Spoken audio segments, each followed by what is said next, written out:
Yeah, we're going to go through a security deep dive here. Some of the questions y'all were bringing up when Darren was talking, I think we'll hopefully be able to get into some of that. And we're going to talk about first the relevancy of the topic and how some of the customer insights we're hearing and some of the regulatory and compliance governance evolution that's happening and why that's making some of these changes necessary. Then we're going to go into some of the technical proof points. We've got Lewis coming in today to go through some of that in detail, and then ultimately kind of have a discussion about what are some of those customer use cases we see, and hopefully have a active dialogue at that point. All right, so one of the questions I heard y'all ask was, is this something our customers are thinking of? And I would say very much so.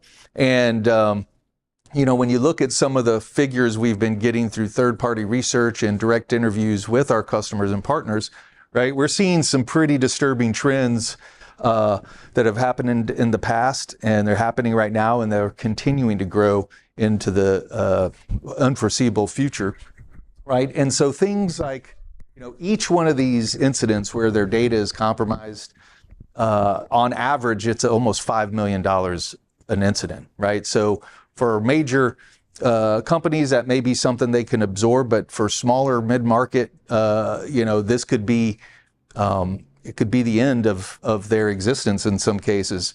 And it is not a random act of security that's going on. Breaches continue to rise, and there were like they average of 6 security breaches on average. And so if you take that and spread that along, $5 million in 6 breaches, that could be up to $30 million a year being, having business risk and exposure. And 75% of an enterprise community said that they have experienced some sort of ransomware attack in the last 12 months. And then of all the IT decision makers we were talking to, 94% think AI is going to be somehow part of the problem. While it's unlocking a lot of innovation, it will also become a threat potential space. So as we look at all this, we're like, well, what do we do? And I think this is where HPE really steps up, because we'll get down into the specifics of the compute business unit and where we deliver meaningful security innovations in the server and ILO specifically, right? HPE has made a pledge that, we are a secure by design company. And what that means is we actually are thinking from the very inception of our new products about how to make sure these things are secure through our supply chain and our software ecosystem, ultimately into production and then out into the wild, right?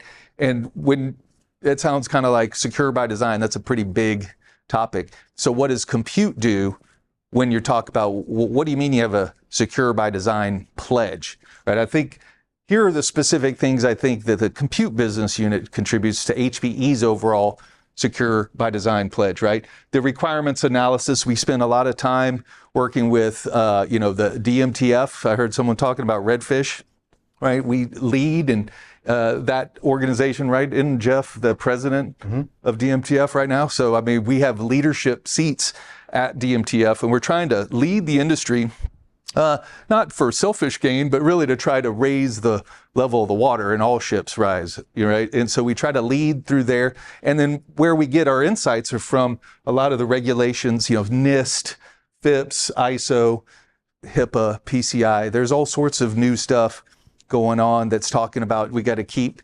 protecting our firmware, we got to keep protecting our data. A secure development lifecycle, I think one of the areas that it's a hard part and maybe an unsung hero in many cases, but our supply chain, our global operations is pretty awesome, right? So all over the world, we can build these high quality, affordable, industry standard servers that can be deployed pretty much anywhere in the world, and then support them and maintain them in a way that they're built securely and they run securely, and we can ultimately decommission them and do it all again, right? So a secure development lifecycle from a secure construct and architecture all the way through the end of life to do it again. And where we actually make real innovations happen is in the hardware and the firmware security, right? You heard the Silicon Root of Trust, big update on that. We'll talk about later in ILO 7's case. Software and application security, right? Now that we're getting, an expanded infrastructure management type portfolio, our compute software products like OneView and Compute Ops Management have a lot of responsibility in making sure their software and their user access and the security of the actual code itself is good to go. Access and identity management, working with the GreenLake Cloud platform, working between ILO and Compute Ops Management, all that takes a lot of work to make sure it all happens. And then inside the server, and even outside the server with HSMs and remote key managers, right? The encryption and data protection requirements, where servers in many cases, while we have our own storage business unit, there are a ton of storage options deployed in our servers. And protecting that data, encrypting the keys necessary to protect that data remotely or locally. It's something we think about and care a lot about. Monitoring and incident response, compliance and certification, supply chain security, and username. Some of these things, we in the compute business unit are one business unit. HPE has a lot of this. Like there's a global cybersecurity center just across the hall. I don't know if y'all are going to get to see that, but that protects all of HPE and any customer data and our own intellectual property and all that. We have professional advisory and professional services that have cyber practices. And in our sister business units in storage and Aruba, we have a lot of really compelling things that are also unique proof points. But we're diving in today to talk specifically about the server threat landscape. And yes, I think there was someone, does that even matter? Absolutely. Now, is it something you hear in the news all the time about HPE servers being breached and servers in the customer's environments? No, that's not a popular news item on purpose because we try to absolutely stay in front of that. But I promise you this, the digital attacks on the server infrastructure, 100% a real threat. Right? Getting a distributed denial of service attack and knocking out the ILO ports, or somehow getting the brute force password attack on ILO and taking unauthorized privilege over that, malware infections in the BIOS or the firmware of ILO, social engineering insider attacks. Some of these things, we can't stop a malicious employee from getting a hold of somebody's poorly managed credentials and logging in and doing bad things. But these type of attacks, if you can control the infrastructure, you can do a lot of damage. Physical attacks, we just heard the team go through the edge, right? Imagine you were able to have unauthorized or, unsupervised access to that device. How much could you do over time? And what you'll hear, us talking about here, even with all that time in the world, you're not going to be able to hack into like our secure enclave. And then the future threats. We look to the CNSA timetables and some of these other things. Post-quantum cryptography and the threat it poses to all of our data is real. Now, when is kind of the big question mark. But we are saying sooner than later is the time we want to be ready, because what is happening is, or in theory is happening, everybody's grabbing up all this encrypted data now and sticking it into a vault. And then when the ability to take qubits and, reverse engineer all the RSA math and everything, they'll already have this. So your social security number, for example, will be just as valuable in 10 years as it is today. So we want to protect our firmware from being attacked by a quantum computer technically now, so that in, let's call it 10 years, we'll be, basically future-proof from here forward. Are you going to go more into depth about how you're doing that? We will have a section on that post-quantum cryptography support statement that our distinguished technologist, Mr. Lewis, will cover. If I try to gloss over that, just stop me and Okay. let's deep dive into it, okay? Okay. So one of the things you'll hear from maybe the competition or from our customers are, what is your zero trust approach to securing all of it, right? I get it. You got a great server, Cole, but how do you approach, let's call it zero trust computing? And I would say, well, let's talk about that, because what we can do as we break that down is from, again, that very beginnings of securely HPE owned ILO ASICs and our own custom UEFI BIOS, right? And the work we're doing to secure the data, with SEDs and the key store and the secure enclave and things, right? We have good data protection at the server level. We're working with Intel and confidential computing with their SGX capabilities and things of that nature to build more secure workloads and solutions to optimize that software environment. And then we have secure operations as a service. You heard about the compute ops management and how that delivers that secure firmware exchange from a server to a fleet of servers. And then underneath, right, how we have a global operations that securely deploys, from the negotiation and management of the individual parts from suppliers into the finished products. And we even have an extra service where you can have that product hardened in our supply chain for that final delivery. Like Darren said, when it leaves the factory and then gets the next touch point, we can turn on a lot of our digital security and even some physical security capabilities so it arrives in a hardened state. So we have a lot going on under the hood or at the foundation level around our secure operations. It really builds a zero trust kind of construct from our factories to the cloud. And again, like we had mentioned a little bit earlier, we enjoy this. We get a passion for security, but a lot of it is the challenges coming out of a lot of new regulations and guidelines and compliance that we are part of and we're being told about from our customers. The bar is getting higher in hospitals to protect the privacy of patient data, right? In the PCI world of online financial transactions. And of course, you see the Department of Defense in the U.S. or NIST or the NSA and some of these very opinionated and well-documented requirements to really offer high security to protect critical infrastructure. Because we believe if we can hit that high bar, then we can do just about anything from there. In many cases, if we can go achieve like a commercial national security algorithm, is that commercial national security algorithm, right? And so we can achieve those standards and deliver against that. That will translate to other country guidelines, other corporate guidelines, because to do this will be some pretty high security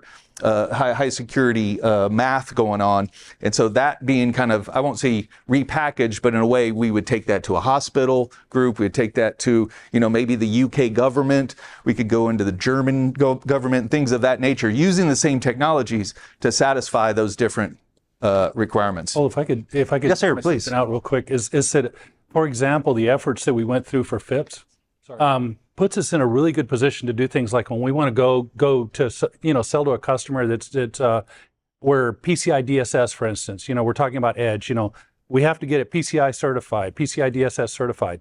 Well, since we have already gone through the FIPS process, so we've built the hardware for it, it's kind of a no-brainer. It's like when they go through and they want to certify, it's like, okay, the servers are good. We're going to move off and start checking your point of sales machines and stuff like that. But it makes it a lot easier to comply with all of this other stuff by complying with the hardest one. So I don't want to go too deep into this, but I do want to dig into this a little bit. When you look at particularly the regs that you have listed here, a lot of these are fairly high level data security regs, and we're talking servers here. So how do you relate from the server all the way up? Like HIPAA is about the exposure of personal health information, right? GDPR is a data security standard. It's right. You wouldn't naturally think about GDPR when talking about just a bare bones server. Right? Yes and no. So help me understand what's going on here. Take logs, for example. It's like they have to be sanitized. Or if it's your own log, that's cool. But if you're going to send it to HPE or something like that, it has to be sanitized before it leaves the box. Mm-hmm. So we do things like we sanitize logs.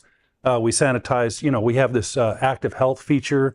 Like if the customer's in trouble, here's all the telemetry that came out of the server. Go to HPE and HPE can figure out, okay, we think it's a DIM or something like that. But those things are sanitized, to be compliant. So you're specifically talking about, say, the server log that the server is keeping in its firmware. Yeah, in ILO. There are multiple logs in ILO. Those get sanitized. The OS logs, that's sort of outside of our area. Right. That's where I was trying to get through. It's like right. So I'm still a little bit, like I said, I don't want to derail the conversation too much, but it does appear that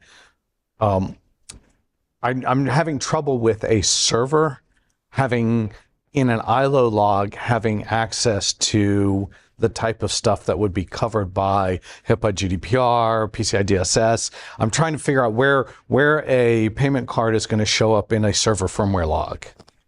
PCI DSS. Yeah, that has a lot of requirements from a physical perspective. From physical server, from physical security, things yes. that are kept inside of the ILO. It's not, payment cards and nothing like that. It's really, who authenticate, who logged into the ILO, 3 tries, and that kind of stuff. Thank you. That the security people want to know that, but that's their data. That never leaves the box unless they send it somewhere. Gotcha. We're not in there. Okay. So you can ensure that the accessibility, if for lack of a better phrase, an ACL for pertinent data is maintained by segregation or by design. Yes, you have to export it. It's not going to do anything on its own. Yep. Okay. Those kind of things. Good question, though. That's not a derailment. That's good. And sometimes the command and control of that server, which is hosting all that. So if you were to get unauthorized access to ILO, you could do some pretty bad things, or the BIOS, right? You corrupt the BIOS, ILO. You could disrupt, basically take offline the server that's got all your encrypted data on it, or wipe your keys out and all your encrypted data is now gone, right? Or lock it up and now it's right. So it's about controlling the server itself, which is the storage, appliance, if you will. If you got control over the host of all those drives, you could be disruptive. Not that it's going to go see all the drives itself, right? I guess the only thing would be storing maybe the SED keys.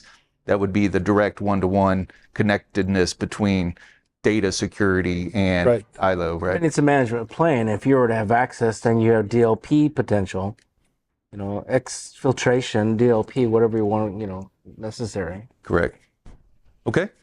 Thank you. And so any questions like that, feel free to stop us. We don't want to just present one way to you. We want to make this as, hopefully these are stimulating some thoughts here. You saw this in Darren's slide. We like this one. Because it's each one of these by themselves is kind of interesting, but it's it's not going to stop everything. So this is where everything's kind of built for a purpose, really kind of building off the foundation that we like to talk about, our global operations, secure supply chain. And then you start building on top of that. You get into some of the cool stuff we're going to talk about, the actual server itself, the security that is baked into that, and it can support. And then it starts getting kind of cool. And that, let's say now you got 1,000 of these servers all at the edge or whatever. Now you can use our tools to, manage all of these.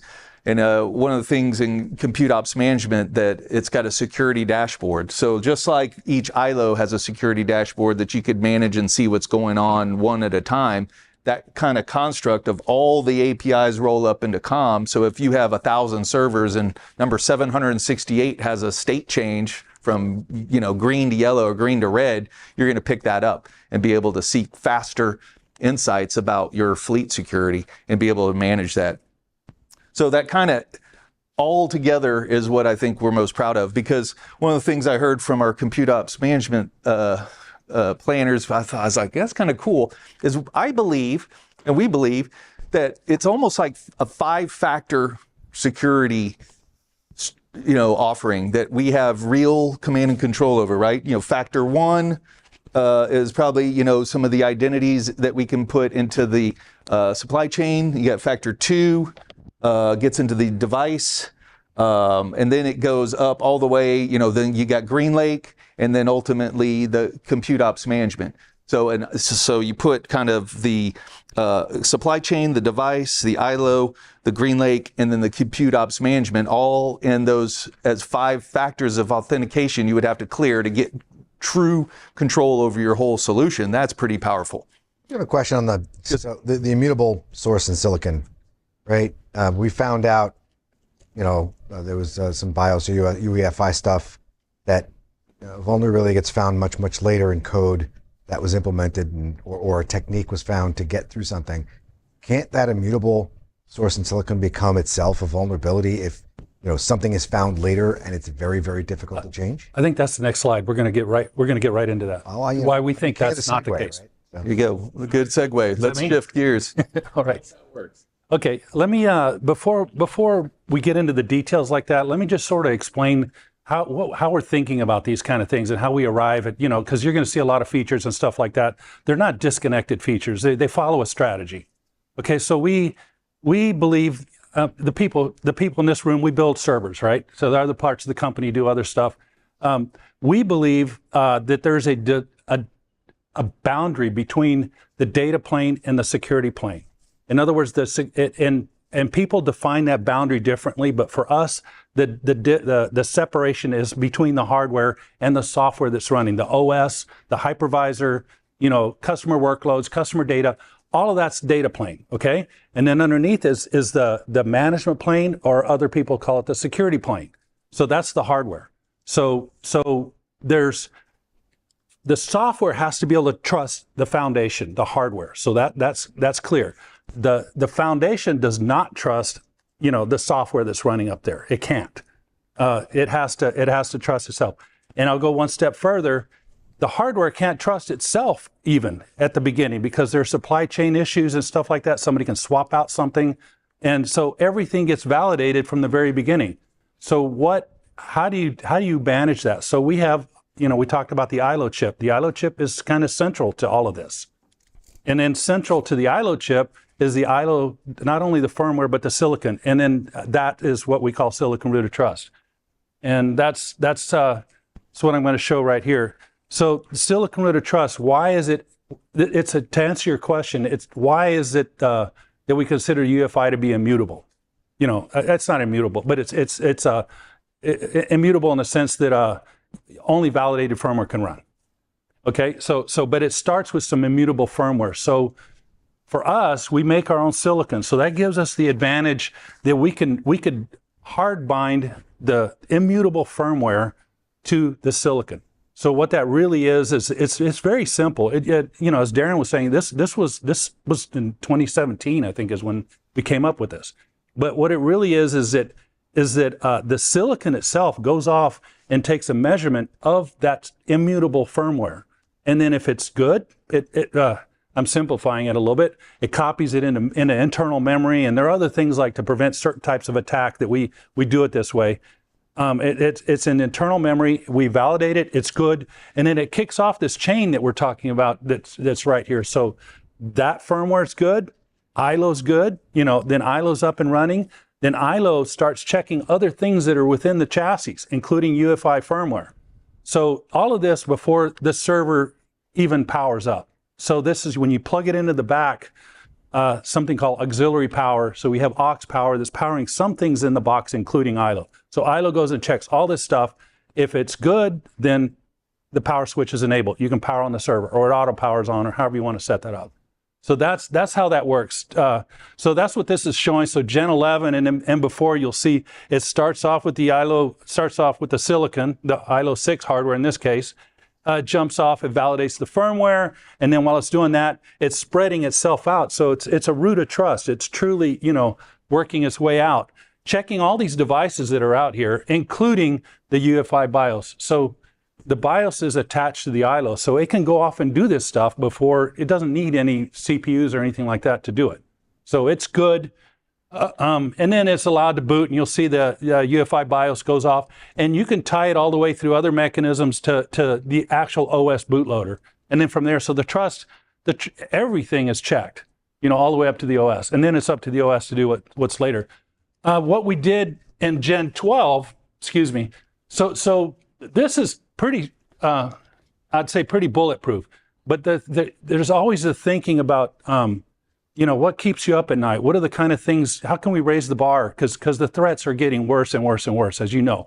And it's not just, hackers and stuff like that, but nation states and things like that are really, the attacks are becoming more sophisticated.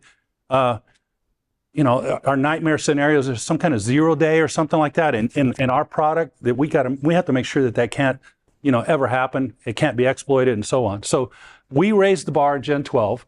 So what we did is within Gen 12 is one of the things we did is we added this auxiliary processor within the ASIC called a secure enclave. It's a secure enclave. It doesn't have a name. So what it does is it's isolated from everything else. So it's isolated except for two input-output. I mean, an input and an output buffer. In other words, it was designed to be resistant against things like buffer overflows. I mean, buffer overflows and things like that. So you could only, anyway, we can go into details there if you want to talk about that. But it's in its own little container there. Its job is to do what this guy used to do. So it goes off and validates itself, validates the firmware before it allows even ILO to run. And huh? Not, what do you mean? You said it's in its own container. No, not literally a container. Sorry, its own box or something like whatever you want to call it. Yeah. Yeah. Hold on. No.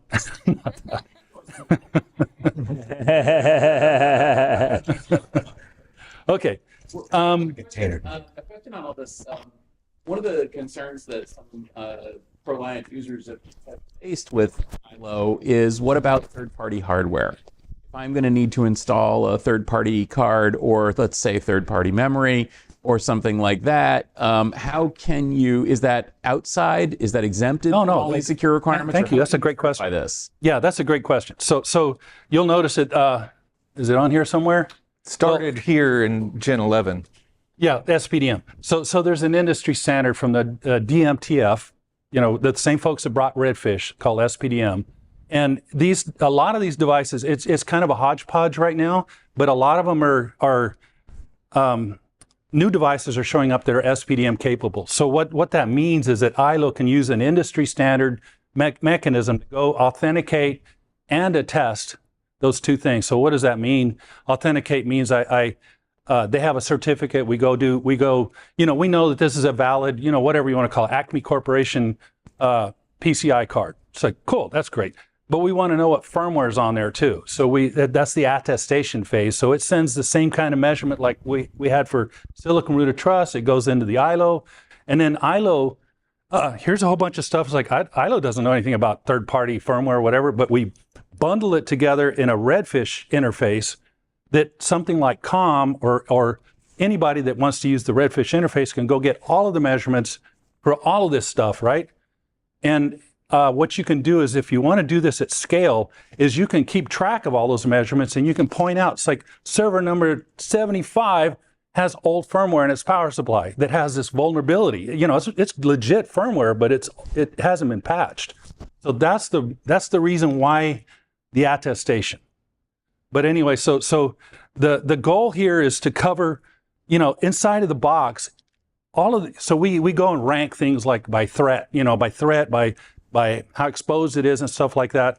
And to get the bad ones, the bad ones in a sense that these are targets, right? So get those covered by this kind of stuff is you'll see that's the thinking behind Gen 12. That's the thinking behind our next generations. With the stuff we're working on now is how do we make sure that this box is secure.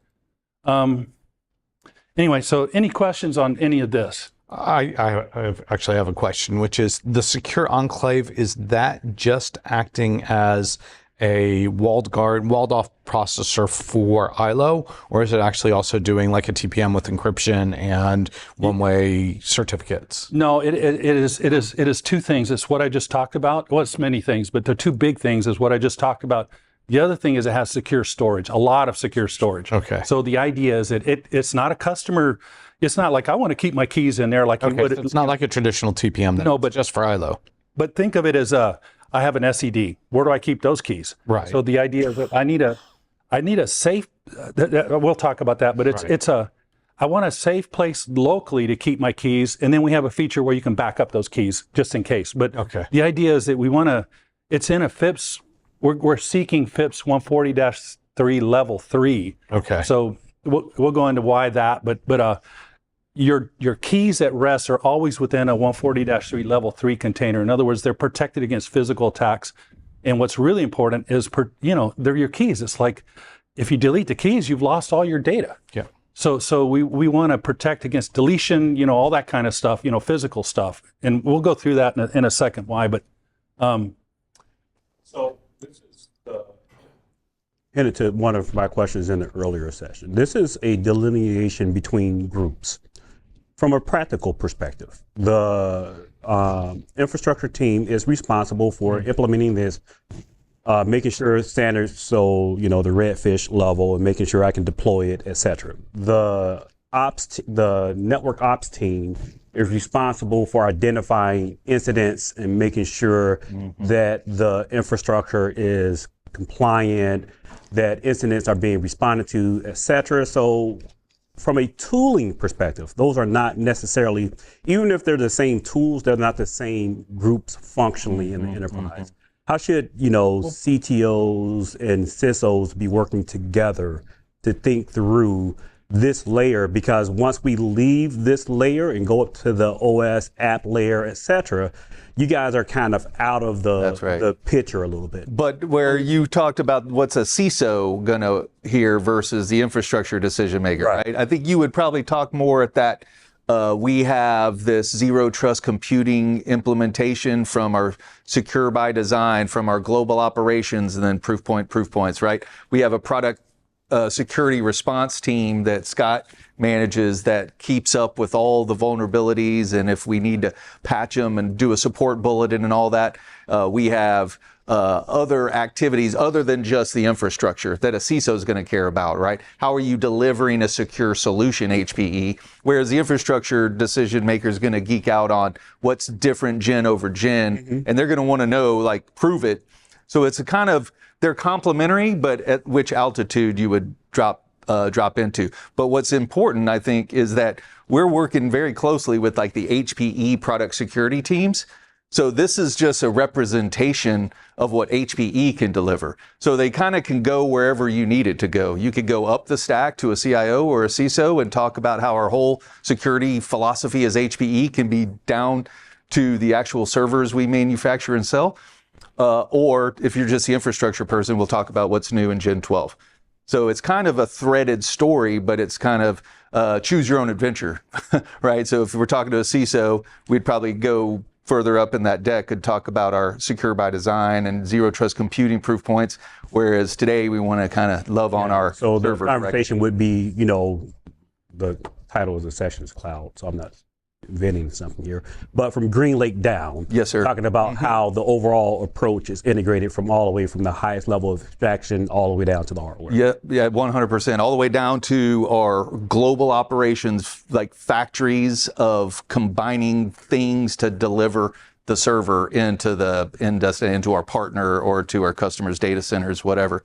But it's up and down or up, however you kind of do it. It's those 5 areas that we believe have some significant security benefits to that overall solution that would manifest itself in that GreenLake. Really, the compute ops management is a great use case of all of it together. And most of these things you don't really have to worry about that because this happens automatically. I don't have to. Do I have to make some kind of decision when I buy the server or anything like that? It's there. That's how it works. The only time it comes into play is like, oh my gosh, it didn't boot because this power supply is not legit. So okay, now what do I do about that? But we're not, So HP is really leveraging their R&D and they're flexing their DNA about that. I mean, it's obvious. You can see the evolution from SROT this generation, the additional features. How are you seeing market competitiveness that they're failing to meet the standard? I mean, you're focusing on your features, but what features do you think are unique to your market space that people can't even touch? Sorry, we did Silicon Root of Trust, and we were the first, and we saw the market try to copy it, but they can't copy it all the way because, for instance, they buy off the shelf, BMCs, if you will. Right. So you can't really tie it to the silicon all the way to the fab. You have to trust, for instance, the factory that builds it. For instance, the factory is the thing that inserts the keys and things like that. We think the factory shouldn't be trusted. We don't. When we build our servers, we don't trust the factory. So things like generating secrets happen within the ILO, not they get pulled in and inserted into the ILO or through side loading or whatever. So it's just stuff like that. So we go to extra efforts when we build it. So we think that's how we differentiate on these things. The secure enclave takes it to a new level, and nobody's doing that right now. I'm sure that people will and all that, but nothing that we know of right now. So that isolates this process. It's really hard to get into that to disrupt it. Then the final follow-up question was, what is the proof proof of value that you've seen in the field deliver this to the from the customer? How have they validated your thinking as an organization? How are they validating How it? are they validating this? Are there use cases that are like shining and say, look, this saved our butt, you know? Well, I have a couple. That you Let can me share. start. Yeah. I was going to say I can't share all of them, but there's the one that I think internally is a kind of a unspoken hero. And I think we were doing the math on it, and there were, say, general UEFI BIOS compromises that impacted others. But because we had our own designed code and our own Silicon Root of Trust, right, the customers just don't have to experience that disruption, right? So while the industry may have to go worry about how am I going to patch my firmware and recover from this, it's just basically a non-event for HPE customers. So that's probably one, the absence of disruption when an industry event happens like that. Because like take an AMI BIOS, I think if you read like the Google Black Hat presentation from last year, they talked about these vulnerabilities that impacted a lot of industry standard servers. We were not included in that. So not being disrupted because of something, I think, is a hidden benefit, not quite as exciting and as proactive, but if a non-event happens for security, that is a win for us. Kind of like must be how like the CIA and stuff feels, right? You never hear about it, but yet you don't have to. And that's kind of the hidden benefit. The other one would be a little more proactive, like Lewis was talking. We had some of these capabilities that are pretty powerful. And I'm trying to soften this one up. There was an event for one of our partners, and it was very disruptive to a lot of their enterprise customers. And so they were trying to figure out how to recover from that. And one of the areas they found that ILO could help them with is they were struggling in some of the booting of an operating environment. Well, because ILO has the ability to be able to get into the system, they were able to figure out how to actually boot a golden image off using the power of the BMC and then recover those operating environments. So the application of some of this is designed to be a security powerhouse, but it also gives some pretty significant capabilities to the operators who are using this infrastructure, and it could actually help them recover above the stack. You have other examples? Okay. Does that work? Thank you. Yeah, just proof positive, basically. We don't need a backpack with a rain cover, making a solution for a problem that doesn't exist, right? Okay, that's fair. When we talk to customers, ears perk up when we start talking about these things. So that it's anecdotal, but I don't have any numbers or anything like that. No, thank you. I actually have a bigger picture question. Many companies are so scared of firmware updates, and the challenge is just the challenge of updating it, and also what could go wrong if you update it, that they recommend that their customers don't update firmware. Does HPE recommend that their customers do keep their servers on the latest Well, I think version? Yeah. I understand the mindset of like what can go wrong when all the things that can go wrong when I update the firmware. But from a security guy, you want the latest patches, because you have millions of lines of code and stuff like that. There bound to be things that are wrong with it, and we'll discover them. As soon as we discover them, we hop right on it, and we fix it immediately. So you from a security perspective, update whenever we do it. And I think what we've done to complement this is the product that you hopefully have been able to experience was the Compute Ops Management, right? That does a couple things. One, it's going to show you this is a critical firmware, right? Or a security, so it give you color-coded dashboard of maybe you shouldn't. Yeah, so we're just saying, hey, I understand your policy is to just skip until some maintenance window in a monthly or quarterly or something, but this one is maybe higher risk. So one is information. The other one is a better user experience, because the way you patch the firmware with COM isn't quite as laborious. You can just patch the bits that are impacted, right? So it's a little lighter, a little less intrusive, and in some cases may not force a reboot, where some of the problems are I can't experience the downtime. So we've tried to lessen that the pain by making comms firmware update experience better. So you've got information to know, kind of red, yellow, green. Maybe you should or pay more attention to this one, and then also an ease of use implementation in our products like Compute Ops Management. But other than that, that's about all we can do, because sometimes, like you said, they just can't be down. But we'll give them the information and the tools to do it better. Okay, the next one we're gonna talk about CNSA 2.0 and PQC, so post-quantum computing. CNSA 2.0 is from the NSA, and they've put out a timeline. Now, you will be PQC compliant as per CNSA 2.0 by these certain dates. They did that before. I don't know if you saw the old one. It showed a timeline, like, for instance, firmware signing is one of the first ones. In other words, they've what is the threat of PQC, post-quantum computing, of these post-quantum computers?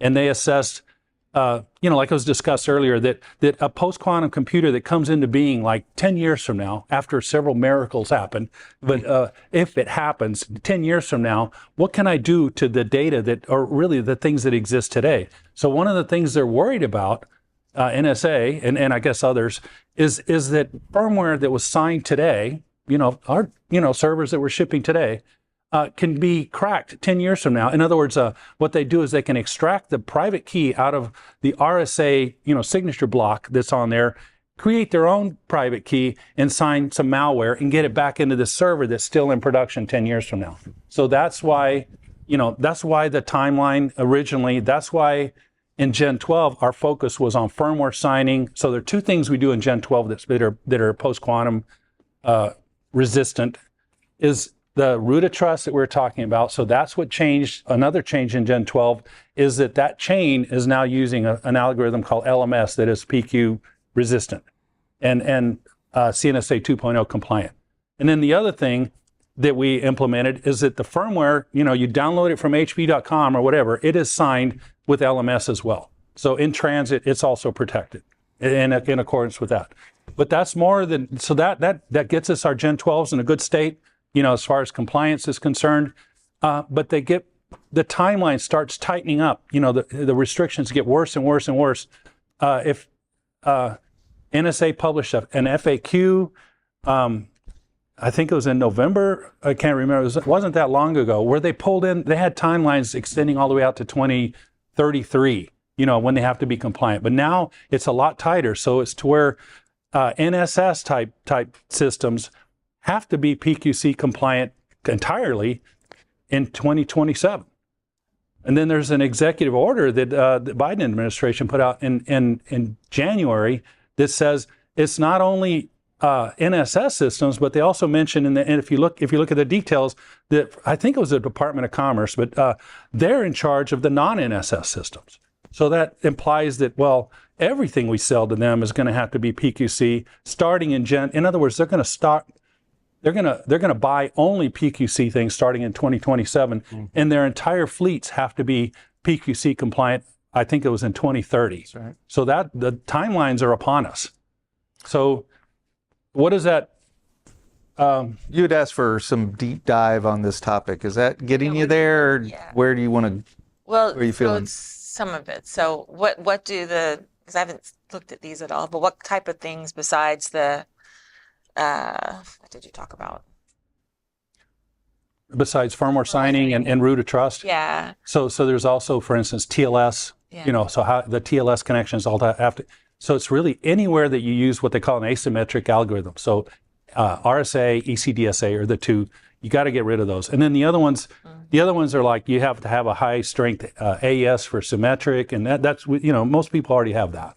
And then hash algorithms and things like that. So those, but the big ones are the two, the asymmetric ones. So think of so when you're connecting to the ILO or whatever this device is, TLS, the certificates you use, you're using certificate-based authentication. All of the authentication we do within the chassis, like SPDM we were talking about, it's like, is it everything in there that has to be it? I mean, has to be PQC, or is there some kind of like a gray area? It's like anything below that, like I don't really care about fans, stuff like that. that's a challenge for us in the industry right now. Is where, but we're taking it very seriously. We're assuming the worst. We're driving it down as far as we can. So 27 is only 2 years away. Right. And Yeah. So you must have been working on this for a really long time because like server production About 2 years ago. timelines are so long. Okay. Yeah, the firmware signing, and it's more complicated than that. It's like LMS it was the leader at the time, and now the industry seems to be preferring another algorithm called MLDSA, and so we're going to have to switch, and there's that kind of stuff. But we have that, we can do that. But it's also who does the signing? Is the signing a legitimate? Is it certified? All that kind of stuff, or is it just somebody? Somebody on a laptop signed the firmware? Of course not. It has to. We have to be able to. There has to be an audit trail, and it has to be all, due diligence all the way down to the signing. So it's hard. So can we dig in a little bit on the TLS connection? So, and I'm not an ILO user. When we connect to ILO, are we connecting just using a web client? Is that what we normally do? Yeah, just a plain old web client. All right. Yep.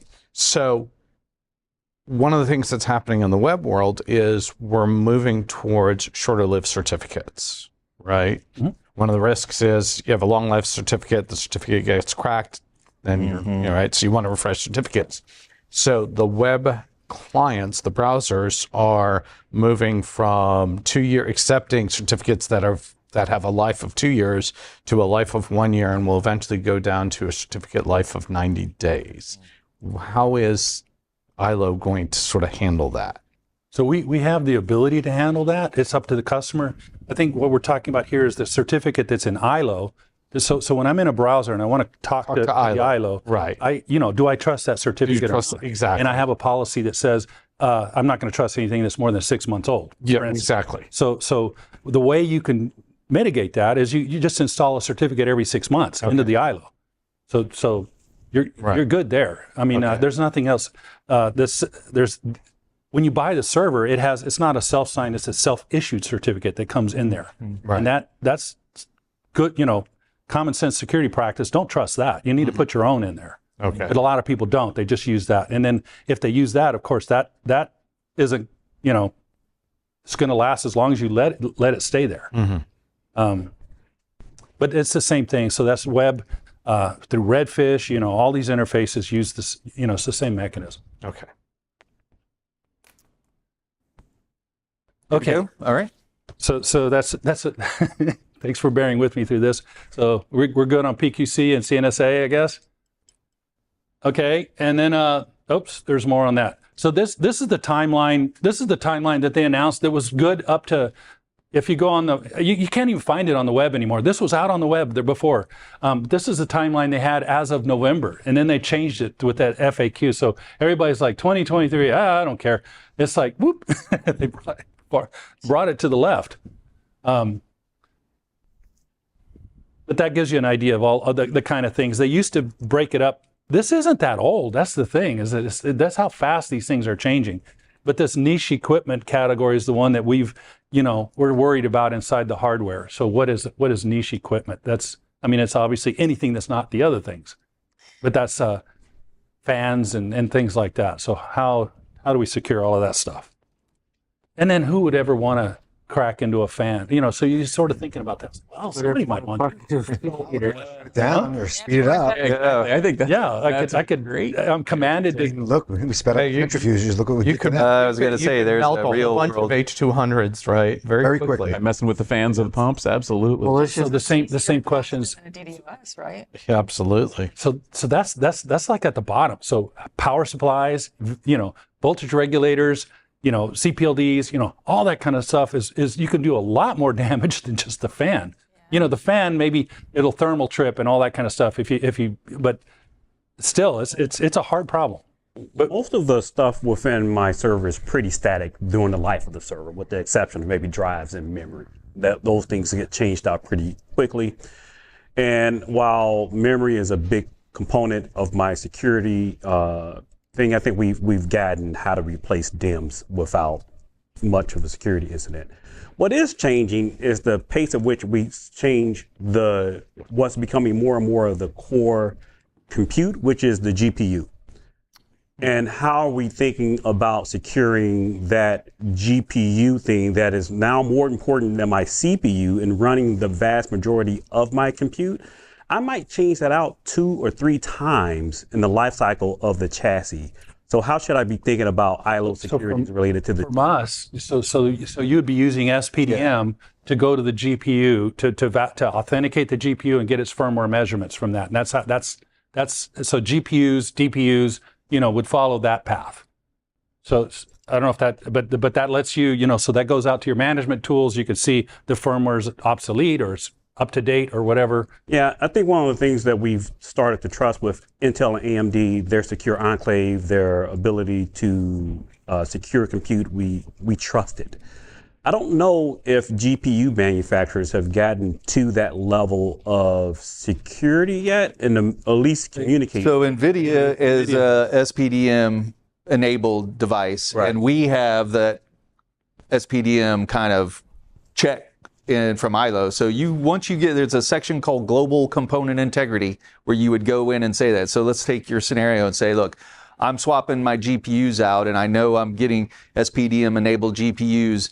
And so when you drop that in and you have your global integrity checks on, they're going to do that attestation that Lewis was talking about and make sure, hey, this is a known good device with a known good firmware. So you can't drop in an infected GPU and kind of compromise that system. So kind of ILO's checking that device out to make sure it's good before it drops into that host server. You guys bring up a very good point. So we're talking about the cooling in the fans, and all of a sudden I'm starting to think, because I work for Equinix, right? Big data center company, lots of liquid cooling. You guys are all over us, right?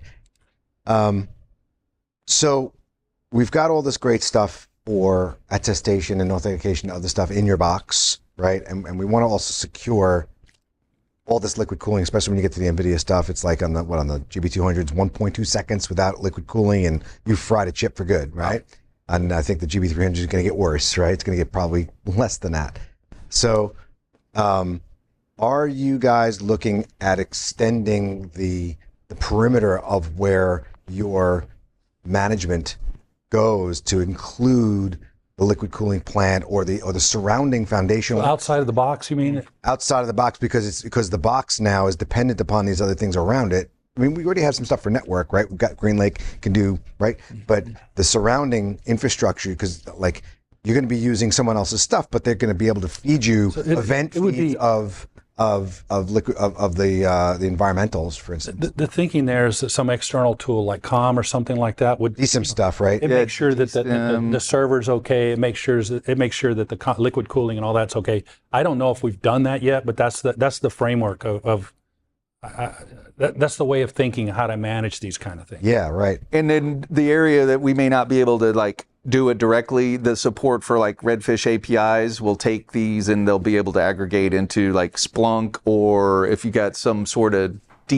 whatever the doing the cooling and all that sometimes are like facilities Well, that's what I'm programs. talking about, right? And so the infrastructure and facilities don't naturally have those conversations. So that's where there would be probably a partner in between there with some sort of SCIM or some sort of the API would be pulled in and then mitigated with that third-party software. We don't, that I'm aware of, have any specific outside-the-box management that would work with other software except for our own HPE portfolio. Understanding that you do need that information to properly manage these systems and to mitigate, you also need to secure that information and make sure the information is correct, it's authenticated using some of these same techniques. You don't want to be getting some rogue operator sending you data saying shut down your system. It's going to get, a pump's going bad when when that's been maybe some rogue operator is coming in here and do Yeah, right. that's a good thing for us to think about.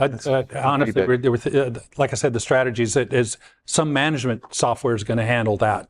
I mean, look, if you're going to make it, they're always going to go for the easiest way to disrupt you. Yeah. If you're making it really hard here correctly, Go somewhere else. they're just going to go for an easier way to do it. Right. And if they can now have a dependency, they can shut you down. Easy target, right? Well, so someone's going to have the credentials to come in and tell an ILO to shut down. You're going to have what, username and password at them. Yeah, but if the data you're getting from the facility's data comes in and you've triggered stuff that would shut it down based on that information coming in, I'm just saying that this is not necessarily within your chain of trust, but I think you maybe have to work like. But it's like a you're gonna have to make that 360. part of You're your over here trust. cutting this, and then they You get gotta be able over to trust here, that, right? that information Understood. coming in. So how do you do that? Maybe extending some of these techniques that you have to create a trusted partner of data coming in, right? that's- This is going to be very key in these, as we build these big things. Because I mean, if I can't take you down from inside your box, I'll find another way to do it, right? If I'm a rogue operator, not me. So if we had a partner or something or a defense on that particular front, that would help close that concern you just brought up. Yeah, they'll always go. Roger that. Well, thank you for that feedback. That's good, though. I like that because we hadn't thought If I about can that think about directly, it, but we can they take that as already have, feedback. So I always think about it later. All right, whoever's watching, don't do that. Don't do that. On this next one, we already talked about it, but I'm sure if we have any discussion or any questions anymore on the secure enclave, this is a good place to talk about it. This is just to illustrate. This is essentially the ILO ASIC. So the ILO ASIC is the Gen 12 ASIC has changed to where we have dual core, as Darren was talking about. We have there's 64-bit, and there's a whole bunch of other stuff that these things have to where we think our 2-core, solution is better than a lot more performant and so on than the solutions that are out there, including the 4-core, competitors, because ours is really optimized for this kind of stuff and do things a lot faster. So anyway, so there's that. So think of this as the ILO, and this is a secure enclave within the ILO. So it is talking to the secure enclave. Sorry, these arrows. It's talking to the secure enclave through these two buffers. And this is just a security perspective. Is that you cannot go outside. You cannot go outside of the input buffer. This guy, the worst malware on earth could be running here. It can only access the secure enclave through here. Like, go give me your keys and stuff like that. It could do things like that. It can corrupt commands and all that. But the secure enclaves can authenticate everything. It's going to authenticate that. And it's going to authenticate the commands that are in there. So if you buffer overflow from one command into the next one, you just corrupted the next command. Did you corrupt it in such a way that it will actually work? No, because each one is checked. Each one has a block, a security block on it. So that's how that works. They're just trying to illustrate that it is truly secure. It's not only a secure processor. There's a huge amount of storage, not huge for something like this. Right. So it's sized to keep as many keys that you could possibly need inside of the biggest of our server chassis. So let's talk about the keys a little bit, because your notes say you eliminated the external EEPROM, which means you can't put a chip on it, suck the data out of the EEPROM, right? Acts as a TPM for the security processor, which for ILO, which makes sense. But you mentioned the use case of, okay, you want to store your SED, your self-encrypting drive keys in it, but then you want to be able to back up and extract those keys. So are you backing up those keys from the drive or through the enclave in the TPM? I don't know. Do we have a slide on that? Yeah. Okay. Let's just jump over. So the way it works is I haven't. Nice setup. So think of in this drawing here. So we have the ILO. So think of the OS and the SEDs all living up here. So the way it works is the key, the path for the keys are from the SEDs today into BIOS, and then BIOS sends it down to the ILO. So once it gets to the ILO, so a key request or keys going in the other direction, what happens is that ILO has a choice of doing one of actually 4 things, or I should say 3 things. One of them is later. But what it can do is it can say, okay, I want those keys stored within the secure enclave. Mm-hmm. Or using what we have today is I want it stored outside into one of these external HSMs, like from Thales and Utamako and so on. That we have a path there. So that's today. That's Gen 11. Right. So we didn't take that away. That's still there. But the interesting case here is that I want them stored locally, but I want them backed up to one of these guys out here. Right. So that's what's different. And this is not just one server. This could be a cluster. Yeah.